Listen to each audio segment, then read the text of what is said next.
Mi padre vendió mi casa sin avisarme para pagar la boda de mi hermana, así que en plena celebración, revelé su traición frente a todos, haciendo que mi hermana y la familia lo rechazaran para siempre.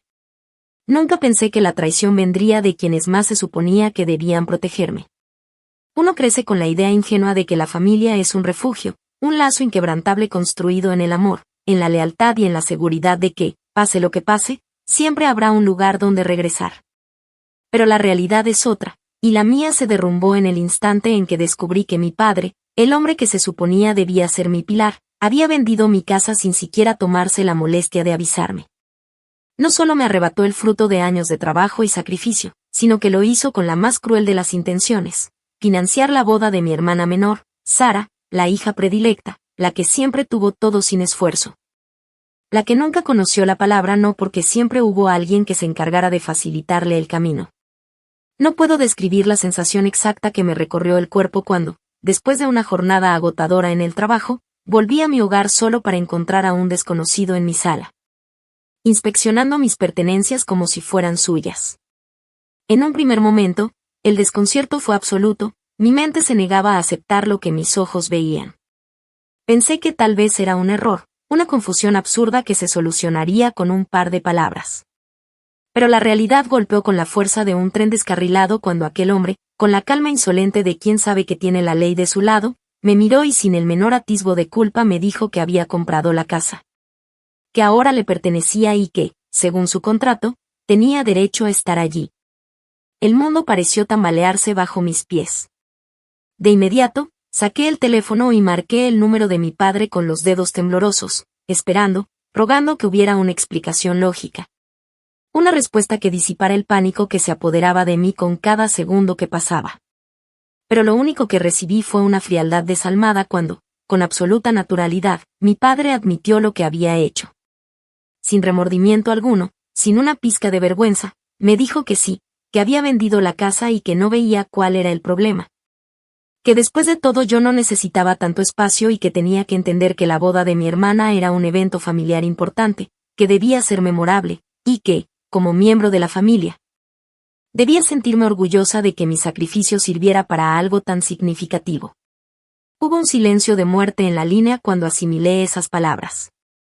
La indignación fue inmediata, pero la incredulidad la sobrepasó. Me costaba entender cómo alguien podía hablar con tanta indiferencia después de haber arrebatado todo el esfuerzo de su propia hija para dárselo sin más a otra.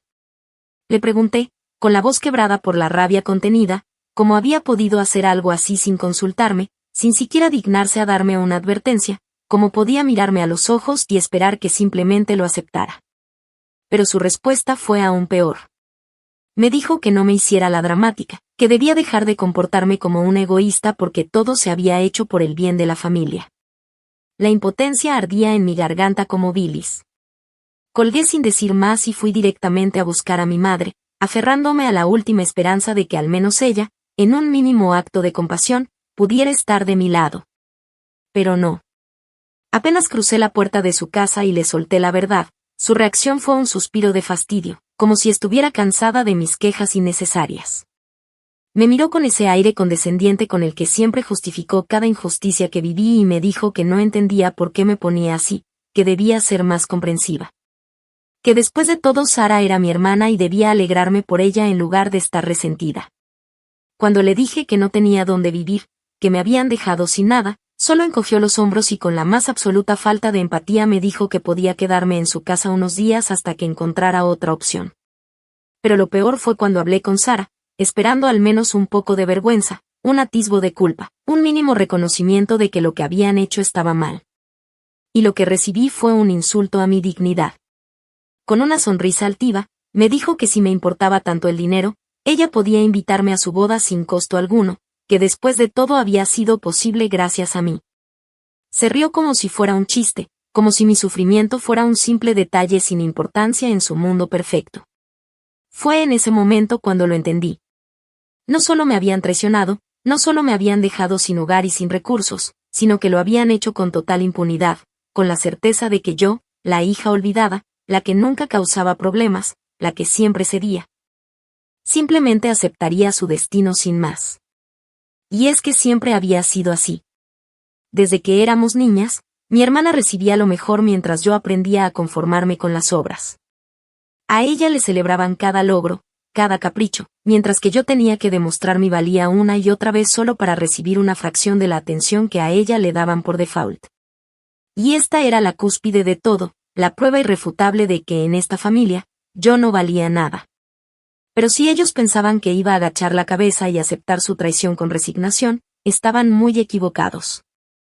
No iba a dejar que se salieran con la suya, no iba a permitir que me arrebataran todo sin consecuencias. Durante años me hicieron sentir invisible, relegada a un rincón, obligada a aceptar que mi bienestar siempre sería secundario ante los deseos de Sara. Pero esta vez no.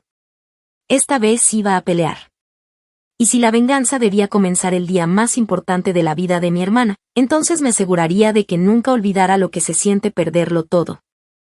Actualización 1. Habían pasado 2 semanas y las noches se volvieron eternas, sumidas en una bruma de insomnio y desesperación. No podía cerrar los ojos sin que la imagen de aquel hombre en mi sala se materializara en mi mente, como un recordatorio cruel de lo que me habían arrebatado. Pasaba las horas en vela, tumbada en el colchón barato de un motel que apenas podía costear, escuchando el zumbido del ventilador en la esquina de la habitación y preguntándome en qué momento había llegado a esto. No era solo la pérdida de mi casa lo que me carcomía por dentro, sino la certeza de que para mi familia, yo nunca había importado lo suficiente como para siquiera considerar el daño que me estaban causando.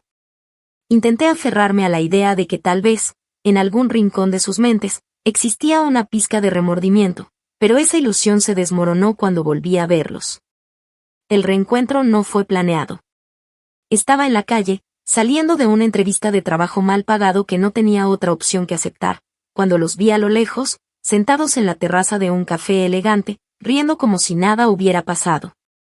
Mi madre, mi padre y Sara, compartiendo un almuerzo relajado, celebrando los últimos preparativos de la boda mientras yo caminaba bajo el sol abrasador con la incertidumbre de no saber dónde iba a dormir el próximo mes. La rabia se apoderó de mí con tal intensidad que apenas me di cuenta cuando mis pies me llevaron directo hacia ellos. Mi presencia interrumpió su conversación trivial y por un instante, solo por un breve segundo, vi algo parecido a incomodidad en sus rostros. Pero fue fugaz, un parpadeo antes de que la habitual indiferencia volviera a instalarse. Mi padre fue el primero en hablar, con ese tono pausado y condescendiente que siempre usaba cuando quería minimizar las cosas. Me dijo que esperaba que ya hubiera superado el drama de la casa, que era momento de dejarlo atrás porque la familia debía mantenerse unida. Mi madre, con su clásica actitud de mediadora, añadió que tenía que aprender a no guardar rencores, que al final, todo lo que se había hecho fue por el bien de todos. Pero lo peor fue Sara. Con su aire despreocupado y esa sonrisa de suficiencia que me enfermaba, dijo que no entendía por qué seguía tan molesta, que debería tomarlo como una oportunidad para empezar de nuevo. Que a lo mejor lo que me pasaba era que no tenía una vida propia y por eso estaba tan obsesionada con lo material.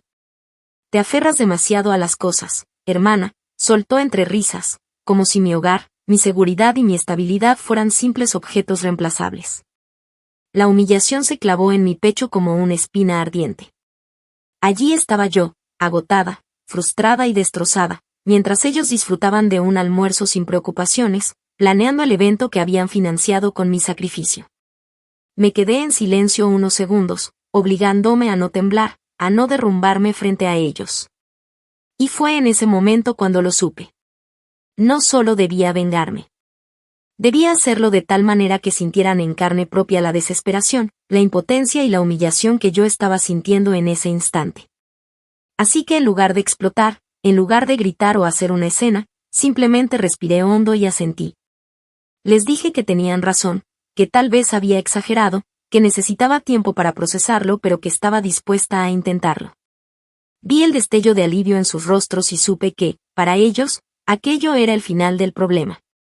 La hermana mayor difícil, la que siempre fue la sombra, había aceptado su lugar y ahora podían seguir con su idílica fantasía familiar sin interrupciones. Pero lo que no sabían era que acababan de cometer el peor error de sus vidas. Porque en ese momento, en esa mesa de café bajo el sol abrasador, con el aroma del café impregnando el aire y las risas de Sara resonando en mis oídos, decidí que no solo iba a vengarme, sino que lo haría de la manera más meticulosa, despiadada y devastadora posible. No me conformaría con arruinar la boda. Haría que todo su mundo se desmoronara frente a ellos. Actualización 2. El tiempo pasó sin que nadie sospechara nada. Para mi familia, el problema estaba resuelto, enterrado bajo la alfombra como tantas otras injusticias que había soportado a lo largo de mi vida. En su mente, yo había aceptado mi destino, resignándome como siempre lo había hecho. Pero lo que ellos no sabían era que cada segundo que pasaba, cada sonrisa de satisfacción que veía en sus rostros, cada mención de la boda de Sara en sus conversaciones, alimentaba algo oscuro en mí. Ya no era solo el deseo de hacer justicia por lo que me habían hecho, era la necesidad de verlos caer, de arrebatarles la misma seguridad que ellos me habían quitado con tanta facilidad. No podía precipitarme. La venganza no se construye con rabietas impulsivas ni con actos desesperados, se moldea con paciencia, con precisión, con la frialdad de quien sabe que solo hay una oportunidad para ejecutar el golpe perfecto. Así que durante esas semanas me dediqué a observar, a analizar cada pieza del tablero, a asegurarme de que cuando llegara el momento, no hubiera manera de que escaparan de las consecuencias. Lo primero que hice fue infiltrarme en los preparativos de la boda. Mi madre, siempre ansiosa por proyectar una imagen de familia perfecta, me incluyó en algunos de los detalles menores, sin imaginar que aquello me daría acceso a información crucial.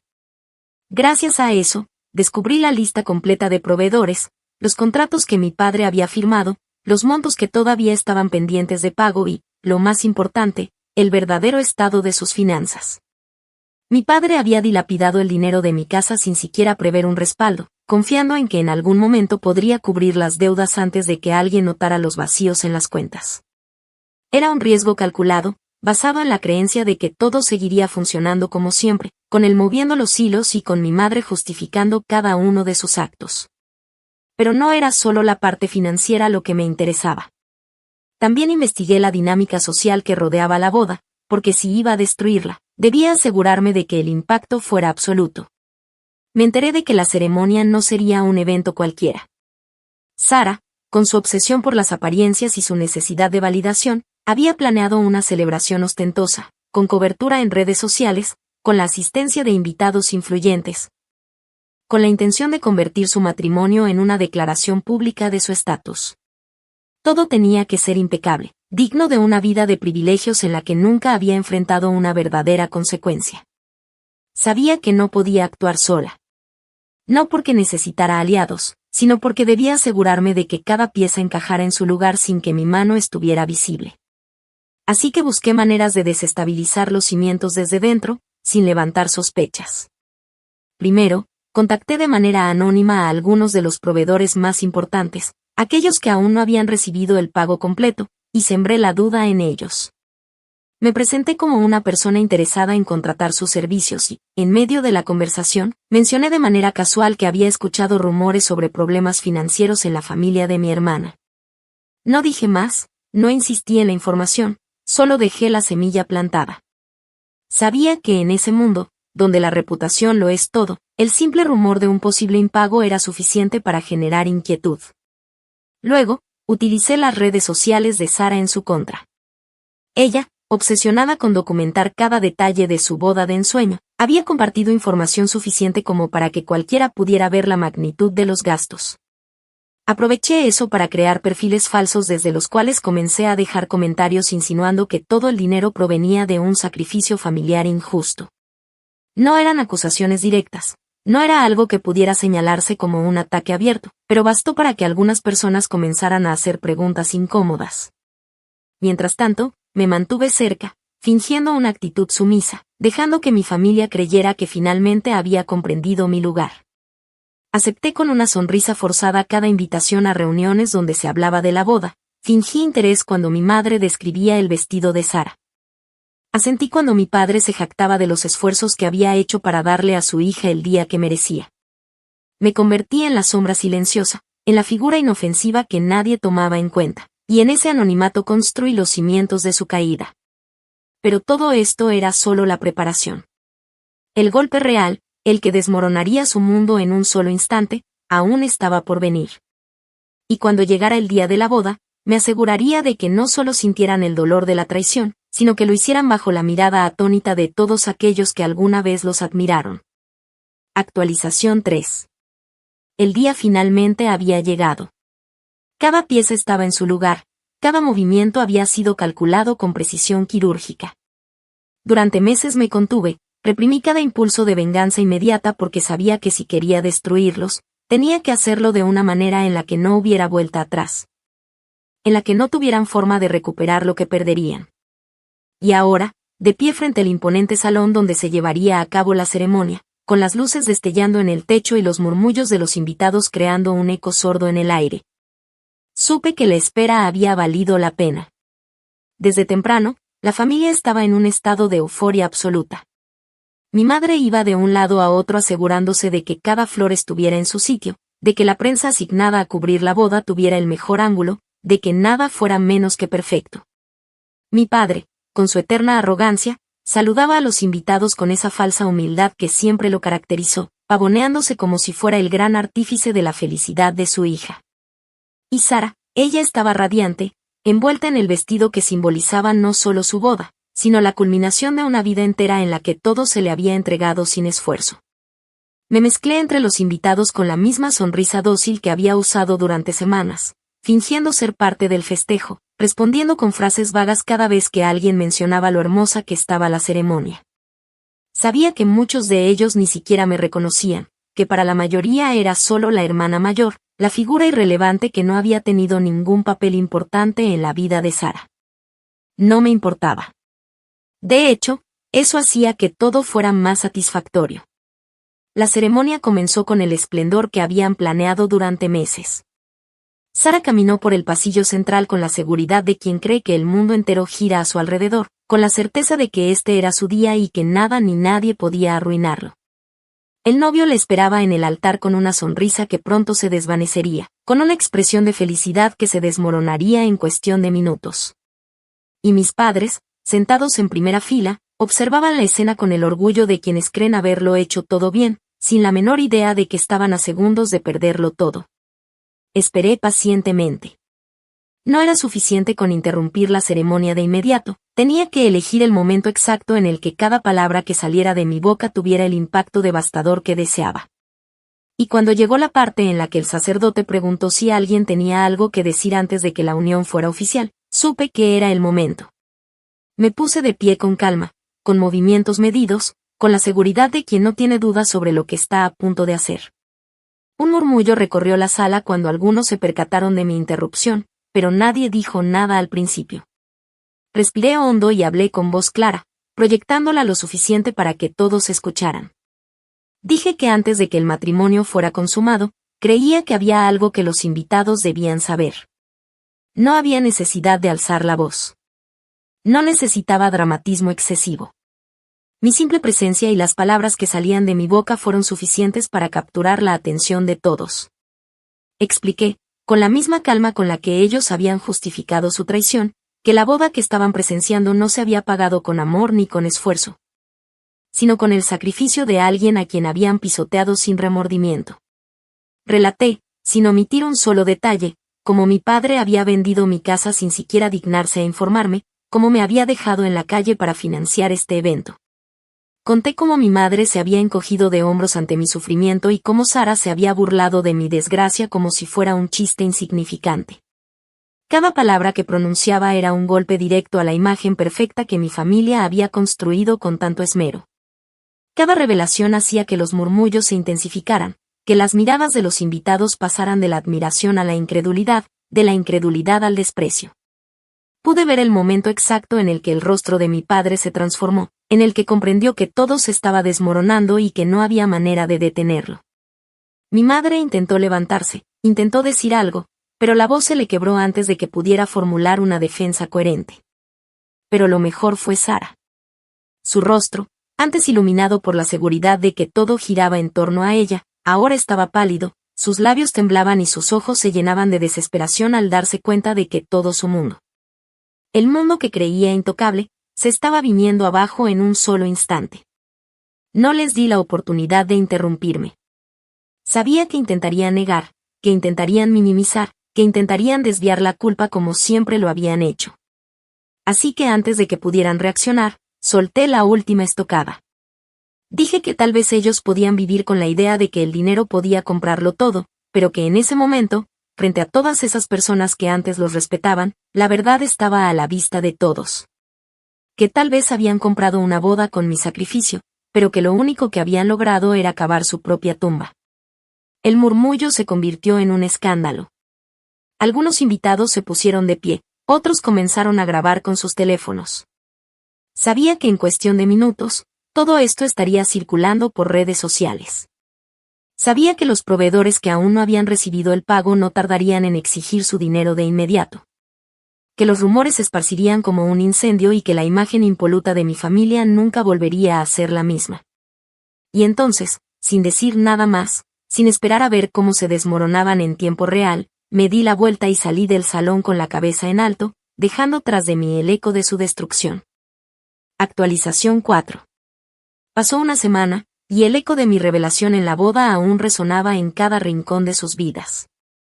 No bastaba con haber destruido la ceremonia en sí, no era suficiente con haber sembrado la semilla de la vergüenza en su orgullo, porque lo que realmente buscaba era asegurarme de que mi venganza no fuera un golpe momentáneo, sino una herida que nunca sanaría.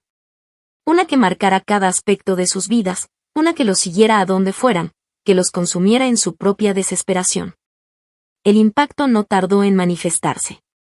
Al día siguiente de la boda, las redes sociales explotaron con videos y publicaciones sobre el escándalo. No era solo un rumor, era un hecho que se expandía a una velocidad vertiginosa. Los comentarios oscilaban entre la indignación y el morbo, con gente debatiendo sobre la desvergüenza de mi familia y la bajeza de su actuar. Algunos aún intentaban defenderlos, aferrándose a la idea de que debía tratarse de un malentendido, pero las pruebas estaban ahí, el relato era demasiado detallado, demasiado público, imposible de desmentir. La humillación fue inmediata y letal. Sara se encerró en su casa, evitando cualquier contacto con el exterior, mientras su flamante esposo, el hombre que había creído en su perfección, comenzaba a cuestionar si realmente quería estar ligado a una mujer cuyo matrimonio había comenzado con una traición de semejante magnitud. La familia del novio, gente de prestigio, de esos que viven de las apariencias y la reputación, no tardó en expresar su descontento. No querían que su apellido estuviera vinculado con un escándalo de esa magnitud, y mucho menos con una mujer que, según las palabras de la madre del novio, había pisoteado a su propia sangre por un poco de lujo. Pero el verdadero golpe estaba reservado para mi padre.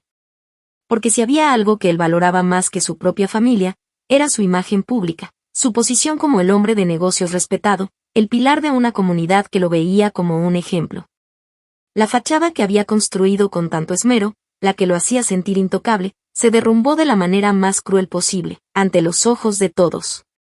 Los proveedores, que ya de por sí estaban inquietos por los rumores que yo misma había sembrado antes de la boda, no tardaron en actuar. Apenas se filtraron los videos del escándalo, las llamadas comenzaron a lloverle. Facturas impagas, contratos incumplidos, cheques sin fondo que ya no podían ser disimulados bajo la alfombra. Lo que él pensó que podía manejar con su usual carisma y manipulaciones, se convirtió en un problema imposible de ignorar. Intentó negociar, intentó calmar las aguas con su clásica estrategia de aplazar pagos, de prometer que pronto tendría el dinero, pero esta vez no había margen de maniobra. La reputación que antes lo había protegido ahora lo hundía más, porque la gente no podía dejar de hablar de cómo el gran hombre de negocios había robado a su propia hija para pagar una boda que terminó en desgracia. Los bancos, aquellos con los que siempre había tenido una relación estrecha, comenzaron a cuestionar la estabilidad de su crédito. Una mancha como esa no era fácil de limpiar en el mundo financiero, donde la confianza lo es todo. Los inversores con los que trabajaba empezaron a distanciarse, reacios a estar asociados con alguien cuyo nombre ahora estaba en boca de todos por los motivos equivocados. Y entonces, el golpe final llegó cuando uno de sus principales socios comerciales decidió retirarse de un trato importante, citando que no podían arriesgarse a asociarse con alguien envuelto en semejante escándalo. El hombre que se jactaba de su control absoluto sobre las situaciones, el que siempre había visto a los demás como piezas de ajedrez que podía manipular a su antojo, comenzó a ver cómo su reino se desmoronaba. Y lo mejor de todo es que no había manera de que me culpara directamente. No podía señalarme con el dedo sin admitir que todo lo que dije era verdad. No podía salir a dar explicaciones sin confirmar los hechos ante el mundo. Estaba atrapado, sofocado en la telaraña que él mismo había tejido con su avaricia y su egoísmo. Actualización final. El polvo de la tormenta se asentó lentamente, dejando tras de sí las ruinas de lo que alguna vez fue la imagen perfecta de mi familia. No hubo redención, no hubo una última jugada desesperada para salvar lo que quedaba. Mi padre, el hombre que siempre había caminado con la seguridad arrogante de quien cree que el mundo entero está a su disposición, había sido reducido a un espectro de lo que una vez fue. Ya no era el hombre de negocios respetado, ya no era el anfitrión de reuniones sociales en las que se pavoneaba de sus logros. Ahora era solo un paria, alguien a quien todos evitaban por miedo a verse arrastrados en su desgracia. Las consecuencias de su caída fueron devastadoras. Su empresa, aquella que había sostenido su estatus por tanto tiempo, comenzó a desmoronarse poco a poco. Los contratos que antes llegaban con facilidad ahora desaparecían sin explicación, los clientes de toda la vida encontraban excusas para llevar sus negocios a otra parte. Los bancos, que alguna vez le habían extendido líneas de crédito con confianza, ahora lo veían con recelo, exigiendo pagos inmediatos que él no podía cumplir. Los socios que antes lo adulaban ahora se alejaban sin mirar atrás, dejando claro que en el mundo de los negocios, la lealtad solo existe mientras la reputación no esté manchada. Pero lo más irónico fue que, cuando finalmente intentó buscar apoyo dentro de la familia, descubrió que no quedaba nadie dispuesto a sostenerlo. Sara, la hija por la que había sacrificado tanto, la razón por la que destruyó mi vida, fue la primera en darle la espalda. La humillación que sufrió en su boda, la vergüenza pública de haber sido expuesta como la beneficiaria de una traición tan ruin, la convirtió en una persona resentida y vengativa. No tardó en culpar a mi padre por todo, afirmando que si él no hubiera manejado tan mal la situación, nada de esto habría ocurrido. Su matrimonio, ese que debía ser el inicio de una vida de ensueño, no duró más de unos meses. Su esposo, presionado por su familia y por la mancha imborrable del escándalo, terminó alejándose, dejando a Sara con nada más que el vacío de una vida construida sobre mentiras. Intentó recuperarse, intentó reconstruir su imagen, pero la sociedad en la que tanto le gustaba brillar ya no la veía de la misma manera. Las invitaciones dejaron de llegar, las miradas condescendientes la perseguían en cada evento al que intentaba asistir. Se convirtió en una historia que la gente susurraba en reuniones, en un chisme que se contaba con aire de superioridad. Y ella, incapaz de soportar la humillación, terminó alejándose, tomando la decisión de mudarse a otra ciudad con la esperanza de empezar de nuevo, lejos de las sombras de su caída. Mi madre, quien durante toda mi vida había actuado como la mediadora silenciosa, la que justificaba cada uno de los abusos de mi padre con la excusa de que era por el bien de la familia, también terminó enfrentándose a la realidad de su fracaso. Cuando vio que su esposo se desmoronaba, que la hija en la que había puesto todas sus esperanzas la ignoraba con frialdad, que la gente que antes la miraba con admiración ahora apenas la saludaba por compromiso, comprendió demasiado tarde que su lealtad había estado mal dirigida. Y mi padre, el hombre que había iniciado todo con la creencia de que su decisión no tendría consecuencias, terminó solo. Sus amigos de negocios, aquellos que lo habían acompañado en los momentos de éxito, lo dejaron en el momento en que su caída se hizo irreversible. Su propio hogar, aquel que había mantenido como símbolo de su estatus, tuvo que ser vendido para cubrir algunas de sus deudas, y aún así, no fue suficiente. Pasó de ser el hombre que lo tenía todo a alguien que apenas podía sostener lo que le quedaba. Y lo mejor de todo fue que ni siquiera pudo encontrar consuelo en la familia por la que había sacrificado todo. Por primera vez en su vida, tuvo que enfrentar la realidad sin el respaldo de nadie. Y yo, la hija que durante tanto tiempo fue ignorada, la que nunca fue lo suficientemente importante como para ser defendida, finalmente era libre. Con el dinero que obtuve gracias a ciertos movimientos inteligentes, incluyendo una demanda que logré ganar por daños emocionales y la compensación que, por miedo a más escándalos, mi padre intentó pagarme en secreto. Pude estabilizarme. No volví a la casa que había perdido, no porque no la extrañara, sino porque entendí que no necesitaba aferrarme a un lugar para demostrar mi victoria. Compré otra propiedad, más grande, mejor ubicada, y la llené con las cosas que realmente quería, con las que representaban mi verdadero renacimiento. Nunca más volví a hablar con ellos. No respondí sus intentos de contacto, no atendí las llamadas que comenzaron a llegar cuando la desesperación se hizo insoportable para ellos. Mi madre intentó buscarme un par de veces, con la voz quebrada de quien finalmente entendió que me había perdido, pero para entonces, ya era demasiado tarde. Yo ya no era la hija que podían pisotear, no era la sombra de la familia, no era la que siempre estaría ahí sin importar cuánto daño me hicieran. Había cerrado esa puerta para siempre. Algunas veces me preguntan si me arrepiento de lo que hice, si alguna vez sentí culpa por la manera en que todo terminó. Y mi respuesta siempre es la misma. No. Porque cuando me dejaron en la calle, cuando se burlaron de mi dolor, cuando decidieron que mi bienestar no importaba en comparación con la felicidad de Sara, ellos también hicieron su elección. Y si me traicionas de esa manera, más vale que estés preparado para lo que viene. Y mi padre jamás lo estuvo.